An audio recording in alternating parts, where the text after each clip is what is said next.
तो के जय माताजी भाई, जय द्वारकाधीश। केम छो બધા મજામાં જશો। આજના વિડીયોમાં હું તમારું સ્વાગત કરું છું। આજે આપણે આવી ગયા છીએ બોટાદ જિલ્લાના પાળિયાદ ગામે, જ્યાં સંત શ્રી વિસામણ બાપુની જગ્યા આવેલી છે અને આ જગ્યાનો ઇતિહાસ બહુ જૂનો અને જાણવા જેવો છે। તો તમે વિડીયોમાં બન્યા રહેજો અને જો તમને વિડીયો ગમે તો વિડીયોને લાઈક કરી દેજો, શેર કરી દેજો અને ચેનલને સબસ્ક્રાઈબ કરી દેજો। અને અત્યારે આપણે પૂગી ગયા છીએ આપણે જગ્યાએ। તો હવે આપણે થોડું ઘણું આ જગ્યા વિશે જાણશું, આનો ઇતિહાસ। તો પરમ પૂજ્ય શ્રી વિસામણ બાપુનો જન્મ સંવંત 1825 ભાદરવી પાંચમને રવિવારે થયો હતો, જેમના પિતાનું નામ પાતામણ અને માતાનું નામ રાણબાઈ હતું। સંત શ્રી વિસામણ બાપુ રામાપીરનો અવતાર હતા અને સંત શ્રી વિસામણ બાપુના દર્શન કરવા માટે અને ઠાકરના આશીર્વાદ મેળવવા માટે દર અમાસે ભાવિ ભક્તો હજારોની સંખ્યામાં પગપાળા ચાલી અને વાહન લઈને આ જગ્યા પર પધારે છે અને દરેક ભક્ત કોઈ પણ ભૂખ્યો ના જાય એના માટે આજ પણ હરિહરની હાકલ સંભળાય છે, અન્નક્ષેત્ર ચાલુ છે। અને સમય જાતા જાતા સંત શ્રી પરમ પૂજ્ય વિસામણ બાપુ 1885ની સાલમાં ભાદરવા સુદ 11ના દિવસે સ્વર્ગલોક પામ્યા। અને હવે આપણે વાત કરશું લક્ષ્મણદાસ બાપુ વિશે। જે એવું કહેવામાં આવે છે કે લક્ષ્મણદાસ બાપુએ તરણેતરના મેળામાં પોતાની પાઘડીને 52 ગજની ધજામાં ફેરવીને નેત્ર મહાદેવને અર્પણ કરી દીધી અને આજ પણ જ્યાં સુધી પાળિયાદની ધજા ના ચડે ત્યાં સુધી તરણેતરનો મેળો ચાલુ થતો નથી।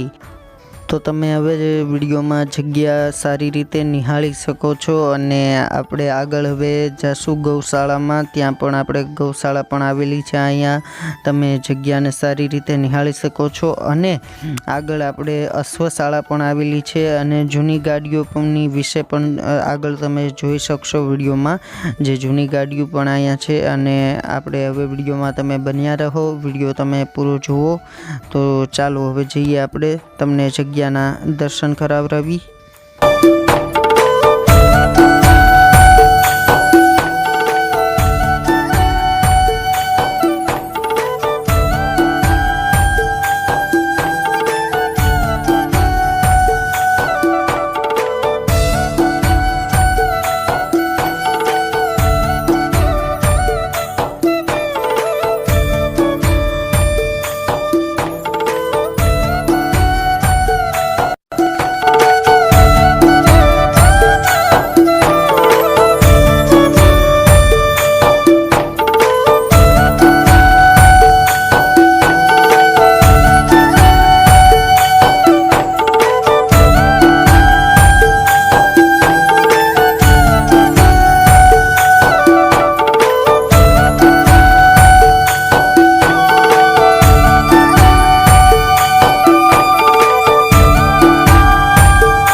તો કે જો તમને આ વિડીયો ગમ્યો હોય તો વિડીયોને લાઈક કરી દેજો. જય માતાજી, જય દ્વારકાધીશ.